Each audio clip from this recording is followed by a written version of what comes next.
Thank you, guys. It always sounds like I'm, you know, those resumes, because I'm sitting there like, oh, that sounds really good. And then I'm thinking, my friend Doug, who's here, he nominated me for a push cart. The New York Times is like $200 to, like, you know what I mean, to like teach 3 people for like an hour. You know, so it's a little subterfuge, but I am a writer, sort of, so. But thank you for that, and I just learned you're from Secaucus, so say it proud.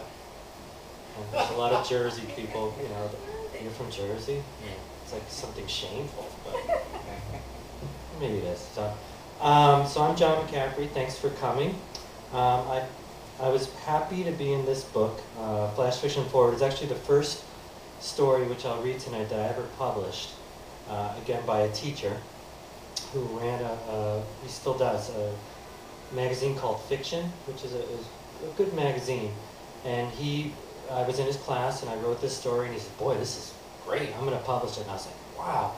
Then I found out I'm also a fundraiser, and then 2 weeks later he said, I need you to do some fundraising for me. So it was very like, oh God, you know, so it felt like a little dirty. But then about 3 years later, he called me and said that the editors of this magazine had poured through oodles and oodles and oodles of stories because they were looking for flash fiction, and they chose mine to be one of 80. So then it gave it some redeeming qualities. So I bought one tonight, and before I start, I'm going to give it away because, you know, I want you to like me. So one of the writers is John Updike. So the first person to tell me an Updike novel gets it? Rabbit Run. What'd you say? Rabbit Run. All right, so it's your book, okay.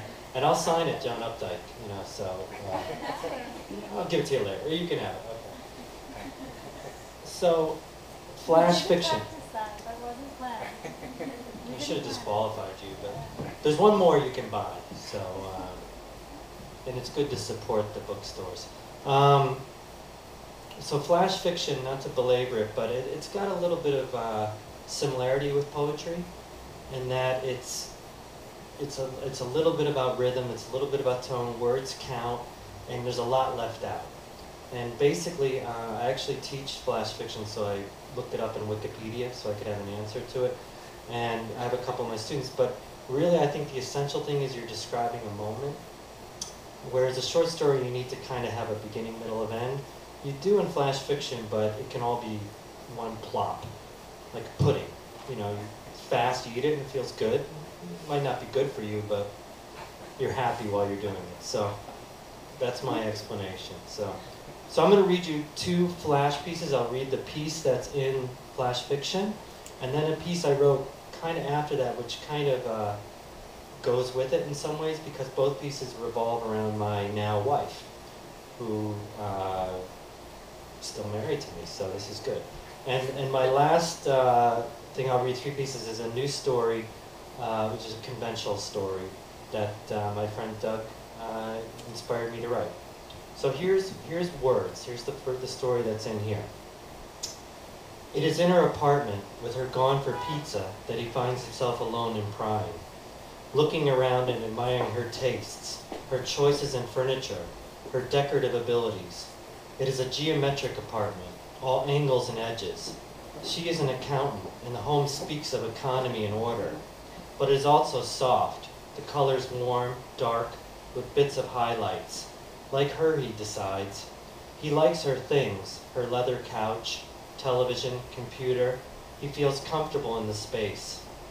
On a table, on an end table, near the couch, he sees a spiral notebook. He flips it open. It is filled with words, English words, his native tongue, not hers. The script is military precise yet dainty, light, the ends of letters punctuated with upturned curls. Next to the English word is its Chinese equivalent, and then in English again the definition. He scans the words, pages of them, and begins to see a pattern. The words, at the end of the notebook, the most recent entries, were spoken by him. The first one is possessive. It is almost scratched into the paper. There is no curl at the end of the E. He mouths the definition, a desire for ownership, occupancy, hold. The word hold is underlined. He traces it with his finger and flushes. He remembers the conversation, just days earlier, on the phone. She had questioned his whereabouts over the weekend, doubted the veracity of his claim that he's with friends, accused him of infidelity. Some young girl, she had spat out, her accent thick. He said she was crazy, that she was being very possessive. He remembers the silence on the phone, thinks, was she jotting down the word? After possessive is resolve. The word is stretched on the page, the O oblong, the V wide and flat. She has written out 2 definitions. The first, to break up into separate elements or parts. The second is written all in caps. It says, to make a decision about, to make clear. He winces. He has been using the word constantly with her, always in reference to his pending divorce, justifying why he has not pushed it through faster, why he still talks to his wife, the woman, as she describes her, who left you. I'm just trying to resolve things, he had said over and over to her. I need to resolve some issues before I move on. His head starts to tighten. He flips a page, sees the last word entered, content. It is written so faint he has to hold the page up to his eyes to make out the definition. Happy enough with what one has or is, not desiring something more or different. He smiles, thinks of the night before. They had gone to a movie and then back to her apartment. They had undressed each other, played, danced, and wrestled their way to the bedroom. Then, on her low-lying bed, they kissed, and he was flooded with joy. It ripped through him. He had gripped her bare shoulders, licked at her skin, off-white and flawless, gripped tighter and tighter, absorbed her body. Later, as they lay sated, he looked at her and said, I feel so content. He closes the notebook and walks to the lone window in the apartment's living room. He looks out and across at another building, sees people behind curtains, near sinks, in bedrooms, getting dressed, watching television, talking. He hears the door of the apartment crack open. She walks in, pizza box in hand. She sets it on a table and removes her coat. She smiles and looks at him. He walks toward her, searching for the right word. Thank you. I remember my mom read that, and she's like, so dirty. So don't show your mom. Okay, so people who write short fiction, there's a growing number of places you can place it. So, and I think that's a little bit of ADD, society, a little bit of, saving space, and a little bit that we're getting dumber. I don't know what it is, but a good one is called Smoke Long Quarterly, if anyone's heard about it. So send your stuff, you have short stuff there. So this is kind of a piece a couple years later. My wife's father visits us once a year from Taiwan, and he's a barber there. And I always like barbers. So I wrote this piece. And then she told me one time that he was known for the Shanghai cut. So I thought that was a great title. So this is called The Shanghai Cut. We lay side by side, holding hands in the darkness. Her father snoring loud from the lone bedroom a floor below. You know, he never passed on his skill, my wife says, the hard edges of her accent smoothed over after 15 years in the States. The Shanghai cut. The what, I ask, opening my eyes? I lift up from the misshapen air mattress we've endured since her father's visit. The Shanghai cut. Then she explains. Her father, a retired barber from Taiwan, learned his trade as a young man in Shanghai, a city reputed to have the very best barbers in Asia. Shanghai was known for 3 cuts, she says, making 3 chopping motions with her right hand, her opaque skin slicing a light trail through the air. Chef, tailor, and barber. You know, cut food, cut cloth, and cut hair. My nostrils flare and I sniff at imagined smells. Stir-fried vegetables, treated leather, talcum powder. Cut and knife mean the same in Chinese, my wife adds. We say that scissors are like 2 knives together. The information grabs my attention, diverts my mind from anxious thoughts smell of fried fish and What's the Shanghai cut product of her dinner duties at night? It's very conservative. He never passed it on. The father says you must be able to no. Right down why? The root. Because the style isn't popular anymore. Young people don't want to learn something only a few old people want. My father's apprentice left more than 3 years ago in Shanghai before he could start his business. Who has that much time nowadays? Not me. I see myself each day at work, busy and distracted, flitting from one task to the next, unable to concentrate or complete any of them. I wish he could speak English, I say. He could teach me. The snoring downstairs stops. Several hard cuffs cut the silence. The soft creaking of floorboards ends with the gentle opening of a bathroom door. A Chinese doctor told him his prostate is weak, my wife whispers. My father's very worried about it. We hear the toilet flush, the sound of his feet padding back to bed. The snoring resumes after several minutes. I mean it, I'd say. I'd like to be a barber, talking to people all day, getting to know them while I cut their hair. Don't you think that would be nice? My wife doesn't answer. Then I realize she's also fallen asleep, puffing out faint breaths from her small lips. I close my eyes and drift into fantasy. I imagine myself owning an old-fashioned barbershop with gold-plated chairs and sinks with smooth ivory handles. I see smoke-glass mirrors lining the walls and a glistening parquet floor underfoot. A parapet on a polished marble shelf holds a spray of black plastic combs, drowning in green-dyed antiseptic. Next to it is a carrying case, my scissors and razors, each shined and sharpened to perfection, gleaming atop the blue velvet lining. As for me, I'm wearing a white cotton smock over a navy dress shirt, its starched collar noosed smartly by a silken tie. My pants pleated and made of gray and flannel, the cuffs tapering gracefully into a pair of newly buffed brown loafers. In my lapel sprouts a poppy, and my lone jewelry is a sparkling silver-banded wristwatch that clinks and clacks as I snap a mahogany handle razor across the mahogany handled broom across the already spotless floor. And when the first customer day comes through the door, a debonair-looking gentleman in a somber three-piece suit with matching wingtips, I bow slightly and guide him to the chair with a confident hand, calmly requesting for my unique specialty, the Shanghai cut. The end was cut off a little, so I was making up words, so I'm sorry about that. So do we have stamina? This is a 10-page story. I mean, everyone's going to say yes, but all right, I'll go fast. Here we go. All right, this is my friend Doug, whose lovely wife Kia just entered the room. Doug's a fabulous writer with a movie coming out. He's a very famous young man, so we want to say hi to him. But we went to an ATM machine once, and he said to me, "Do you ever look at the receipts?" And I said, "No." He said, "It's fun." And we picked up a receipt, and I was like, I loved it. I was just kept looking at people's accounts and more than me, and then just the other day I was reading a guy in the Hamptons. Someone went in and found a receipt for $1 million in the checking account, and I was like, "Well, that's stupid."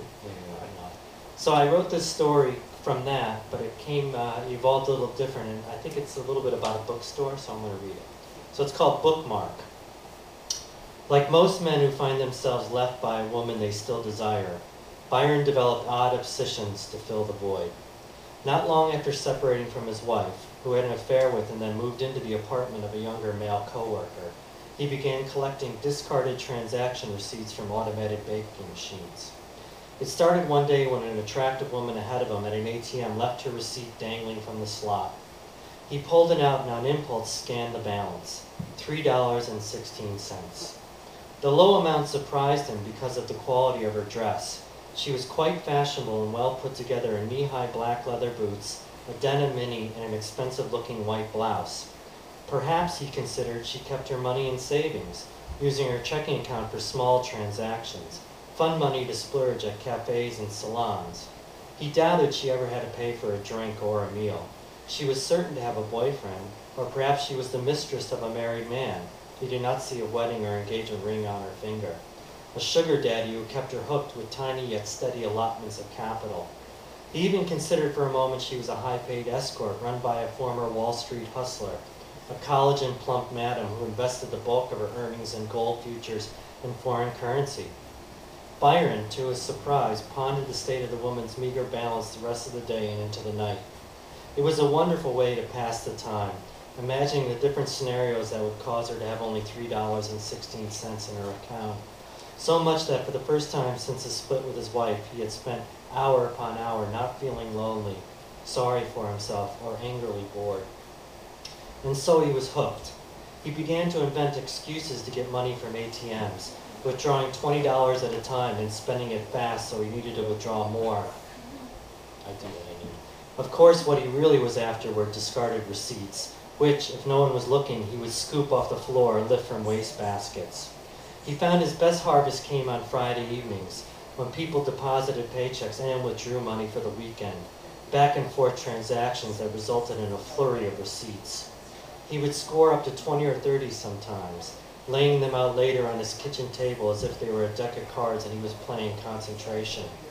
Then he would pour out a first glass of wine and begin the process of scrutinizing each slip, imagining who owned the accounts, if they were a man or a woman, what they looked like, what was their job, how they spent their money, if they were married or not, fantasizing, speculating, and dreaming late into the night until the bottle was drained and so was he, so that going to bed was a pleasure and not another symbol of his abandonment. One day he discovered a new obsession. It was bound to happen. The ATM receipts after a few months began to lose their ability to excite him, to transport him out of his own reality. Eventually the fantasies he concocted grew dull, even depressing, until he was no longer wondering what people were doing or not doing with their money, or why they needed money at all. He began to creep into a bitter melancholy, thinking about the uselessness of it all, about working and saving and buying things, about the terrible differences in wealth, how the entire society was drowning in thoughts of money, and spit out of mundane machines that measured their value, defined him. And so Byron flirted with the idea of becoming a communist, or at least immersing himself in communist doctrine. Inflamed with ideas of anti-capitalism, he steered clear of the monolithic chain bookstore in town, heading instead to a used book bazaar in the basement of a Protestant church. His attention was to buy anything written by Marx or Trotsky, even Mao, something red and dusty and revolutionary. The best he could find was a short story collection of Gorky's, on a shelf that sat directly under a menacing painting of Martin Luther, nailing his list of reformations to a snake-filled mahogany door. The Gorky book was a hardcover and gave off the smell of mothballs as Byron flipped through the pages. Between two of them was a postcard. He pulled it out. On the front was a picture of a scantily clad woman, her arms wrapped suggestively around a street lamp, her face hidden behind a Venetian mask, her voluptuous breasts sequestered in a white t-shirt with the words Bourbon Street emblazoned in hot pink letters. He flipped over the card, read what was handwritten in purple pen. Arnold, you are not missed, nor will you ever be. Sabina. Byron returned the postcard to the pages, went to the cashier, paid $2 for the book and went home, laid down in bed, pulled out the postcard, read and reread it, studied the picture, sniffed the paper, psychoanalyzed the handwriting, visualized Arnold, Sabina, pondered the relationship, decided them warring siblings, not lovers, and closed his eyes. Sleep came easy. Byron began to hunt the bazaar on Saturdays, the one day it was open, spending hours pulling books from the shelves and out of cardboard boxes, rifling fast through the pages, shaping them by the spine, sifting through them like a miner panning a stream, looking not for gold but leave-behinds, intentional or accidental bookmarks, business cards and folded restaurant menus, grocery lists and faded photos, debris from a past reader's life, evidence that someone else had been there before him. Sometimes he found money, usually a single dollar, but once stapled to a page in Billy Budd, a $50 bill. It bothered his conscience a bit to buy the book for its $2 price and not say anything about the money inside, but he reasoned that whatever was in the book was part of it. And that was part of the thrill, his dusty shelves, curling stacks of worn and weary books, discarded to the creative scrapyard for one last reprieve. As a result of the obsession, Byron started to build an impressive, if not eclectic, library. And like all hunters, he began to hone in on his prey, understand its tendencies, its hiding spots and vulnerabilities. For instance, hardcovers always held more bookmarks, as he now thought of what he found, than paperbacks. And the older the book, the better, excluding, of course, vintage tomes, or signed copies from noted authors, which came with higher price tags and had been dusted off and pre-screened before being shelved. Books with sporting themes were also not good producers. although their pages were the most abused, stained, mildewed, ripped, and bent at the edges.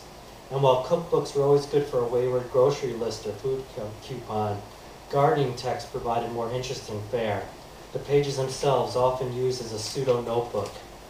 Readers of these volumes, for some reason, often doodling pictures of flowers and bushes, trees and vegetable plants in the empty margins. One Saturday afternoon, Byron was walking home from the bazaar with a newly purchased novel, a hardcover copy of The Sun Also Rises, which, perhaps because it was actually missing the cover, he got from the 50-cent bin. His desire to own it, however, was near the end of the book, between pages 184 and 85, to be exact, amidst the passage when Brett leaves Jake, Robert Cohn, and the rest of her party of expats in Pamplona to pursue an affair with a young, dashing bullfighter. There, tucked tight to the fold, was a square white envelope, the kind used to respond to wedding invitations. It was yellowed with age at the corners and sealed with red wax shaped into a tiny heart. The envelope was not addressed. Like the ATM receipts, Byron's usual method was to wait until he got home to study his bookmarks, but his excitement about what may be inside the envelope got the best of him, and as it was a pleasant late summer afternoon, sunny but not too hot, he decided preferable to head to a local park and open it there. He chose a bench shaded by a towering elm, old enough that its trunk was wider than the bench was long, and bald in spots where the bark had been ripped off and replaced with graffiti markings speaking of unrequited love and individual existence. He sat down with his back to the sun and opened the book, flipped through the pages until he reached the envelope. He was about to pull it out when a tall, lithe woman passed by, stopped, and then walked swiftly over to the bench. "Hi, Wendell," she said, smiling. "Excuse me?" Her face, long and plain without makeup, congealed with confusion. "Aren't you Wendell?" "No," Byron said, startled by the abruptness of her approach and question. "I'm sorry, you look like someone named Wendell I met once." "It happens," Byron said, recovering his senses. "You mean other people have called you Wendell?" Byron blinked. He was not sure if she was joking or not. "You're the first." "I imagine people mistake you more for a Robert," she said, nodding, her face falling back into a flat line. "Or perhaps Leonard, but not Lee," she continued. "A two-syllable name wouldn't suit you." "How come?" "Just the energy you give off," she said without pondering the question. "You seem calm. People with two-syllable names are always calm. At least that's what I've learned." "Thanks. So I'm right?" "Sort of. My name's Byron." "After the poet?" "Actually, my father." "Was he a writer?" "No, a welder." The woman squinted, as if sizing him up. "What are you reading?" Byron had forgotten the book, the envelope, his reason for sitting down on the bench. "Oh, this." His mind drew a blank on the title. He looked down, but without the cover, the only thing facing him was a blank page. He turned it over to the back where a description was posted. "The Sun Also Rises, Hemingway. I just bought it," he said. He turned it back over, pointed to the blank page. "Used." "That's good. No need to buy something new when you can get it old." She hesitated. "Mind if I sit down?" Byron blushed. Since the split with his wife, he had not been close to another woman, emotionally, intellectually, or physically, navigating around them with caution, as if they were underground landmines. "It's just I've been walking all day," she continued. Byron slid over so his right hip pressed tight against the bench's arm. "Certainly," he said, "there's room." The woman sat down. Byron had not noticed she was carrying a backpack, actually a black mesh satchel with matching braided straps that looped over the shoulders of her brown t-shirt. She removed the satchel and set it on her lap so that the material spread over her khaki shorts, nearly to her knees. Byron blushed deeper, thinking the dark mesh sexy against her long, shapely legs. He also liked her feet, which were slender and exposed in open-toned brown sandals. "Would you like some water?" she asked, rummaging inside the bag and pulling out a plaid-colored thermos. "No, thanks." She removed the lid and took a sip, waited, and then took another. "Perfect," she said, screwing the top back on. She returned the thermos to the bag. "I put cucumber slices and mint leaves in my water. They have natural cooling properties, you know. I drink of that all summer and I'm never hot." Byron purposely lifted his eyes from her legs, focused on her face, which he realized now was not so plain. Her eyes, in particular, were peculiar in shape and color, perfectly round and inky black, with sparks of white peeking out at the edges. It reminded him of pictures he had seen of solar eclipses. "I might try that sometime," he said. "I sweat quite a bit." He regretted the statement immediately. It was not attractive to sweat, he thought, certainly not to talk about it. Well, you can also soak in the mixture, she said. Just add Epsom salts with the cucumber and mint.